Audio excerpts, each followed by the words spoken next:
This October, we're easing into the holidays, one small mindful step at a time. Because peace doesn't begin in December, it starts right here with how you plan, prepare, and protect your energy, beginning with Halloween. You're listening to Conversations Beyond Borders, where we explore life, love, and laughter beyond expectations. I can't believe we're already at the end of October, Laura. The candy aisles are bursting, the pumpkins are half carved, and every midlife woman I know is juggling caregiving, candy bowls, and costumes all at once. Oh, so true. But Halloween is magical. But let's be honest, it can also be utter chaos between the kids, grandkids, work, and caregiving. It's like running a marathon when you're wearing a witch hat. Exactly, Laura. So today we're walking through a system for a stress-free Halloween. Costumes, candy, safety, and sensory balance, and tying it to something bigger. How to keep that same sense of ease through the holidays ahead.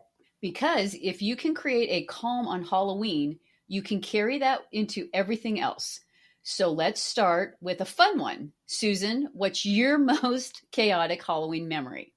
I wished we'd had this podcast back then because every Halloween was chaotic. But I probably remember the year I forgot my daughter's costume shoes. So trick or treat as a fairy princess was in snow boots. Oh, classic midlife multitasking. All right, let's help our listeners avoid that kind of night. Yeah, let's. Let's start with the practical side: costumes, candy, and those small details that make a big difference. I always keep a costume checklist on the fridge: costume, shoes, weather layer, bag, flashlight, and maybe a backup hoodie if you're trick or treating in somewhere like, I don't know, Colorado. Yeah, it always seems that snow flies.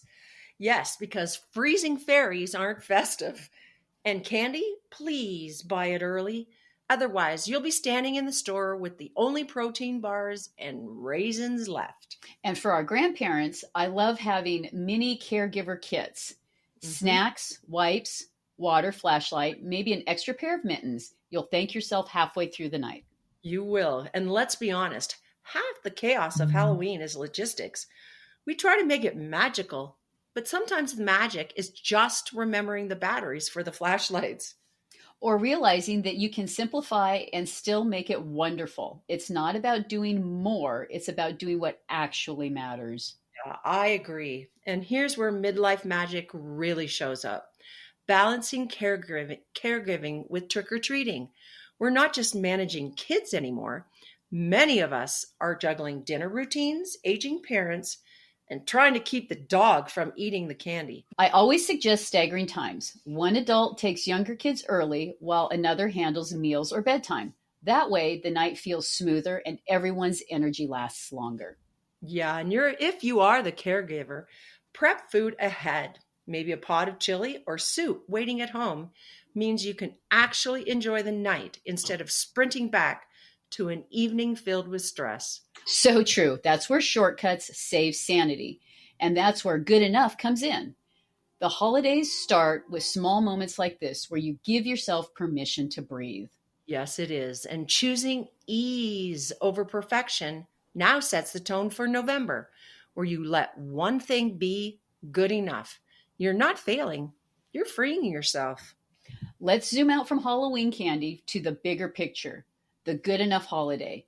This is the moment in the year when perfection starts whispering, you have to do more.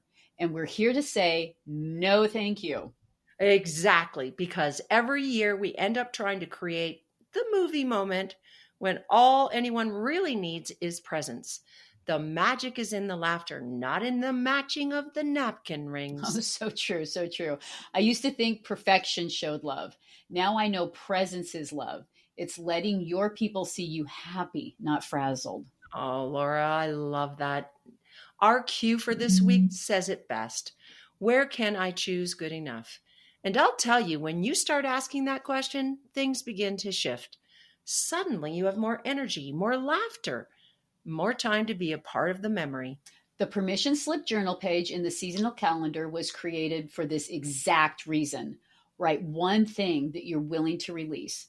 For me, It's the expectation that everything must look a certain way. Yeah, for me, it's giving up the idea of perfect hosting. My home doesn't need to impress, it needs to welcome. And I can't do that if I'm running around as they walk in the door. And somehow, the moment I stop trying so hard, I think everyone will feel more at ease. I love that. Good enough isn't giving up, it's coming home to yourself. Now, let's talk about how we turn that peace into practice. Because the energy of ease comes from the gentle preparation, not the frantic kind, but the mindful kind.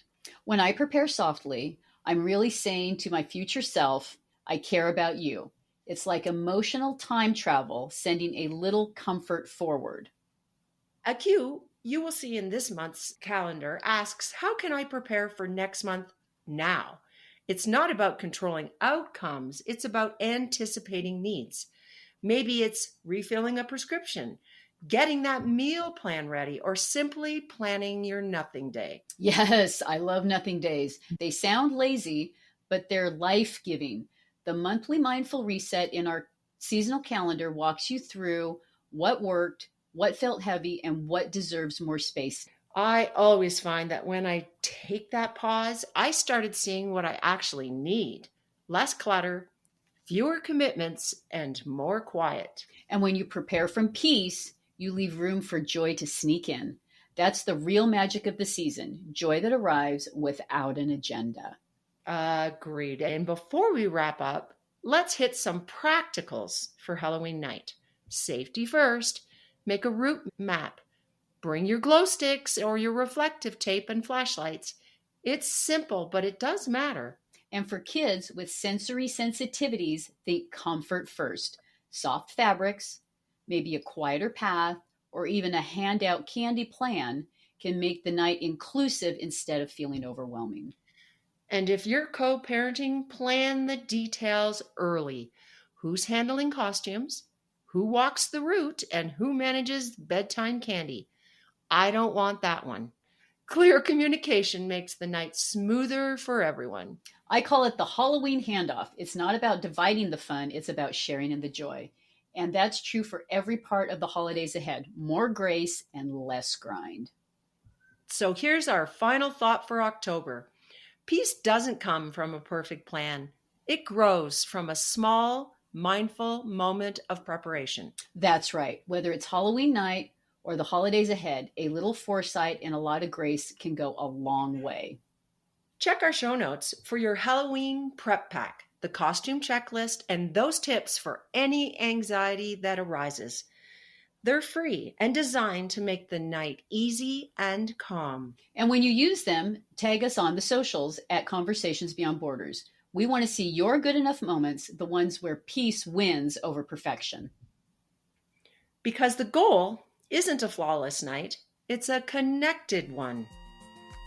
And as we close out October, we just want to say thank you for showing up, for reflecting and reminding us that midlife isn't about doing more, it's about doing it meaningfully.